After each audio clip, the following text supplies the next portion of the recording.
Are these marijuana stocks too expensive? At the end of last year, marijuana stocks seemed to be in a pretty bad place. With eyes set on 2020, things looked like they could soon get better for the cannabis industry. But very quickly, we saw the coronavirus take its toll on marijuana stocks through and through. The result of this is billions in market value lost in only a short period of time. This pot stock loss has been felt not only in the cannabis industry, but in the whole of the stock market. Because of this massive volatility in the industry, investing in cannabis stocks can be quite difficult. But there are a few strategies and things to look for when searching for a marijuana stock to watch. One of the key principles of investing in cannabis stocks is research. With so many losses occurring in the past few months, finding a cannabis stock with a large balance sheet and low operating expenses is very important. A major cannabis stock with some issues. Aurora Cannabis Inc. is one of the largest cannabis stocks in the industry. The company has seen a lot of shares held recently by those who trade on the popular platform Robinhood. Back in the day, Aurora was considered to be the king amongst cannabis stocks, but quickly it started to show massive losses and an even larger amount of overproduction.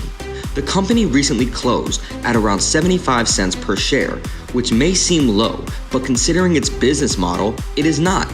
In only a few years, the company has ballooned the number of outstanding shares it has from 15 million to over 1 billion.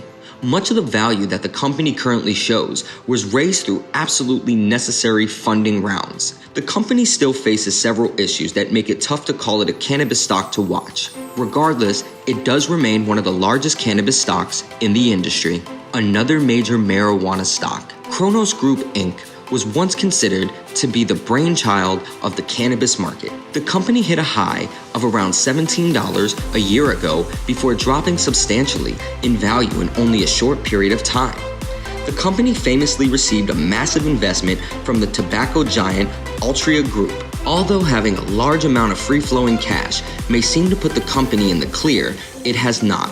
Although it has a massive amount of potential, the company has only been producing around $23 million in net sales throughout last year. In addition, the company also saw a loss of over $17 million. The partnership with Altria shows a lot of real issues with Cronos Group. The company has yet to take full advantage of this money, but rather done little to nothing to improve its own situation. Although the company does remain one of the largest marijuana stocks in the industry, it may not be a marijuana stock to watch at the very moment.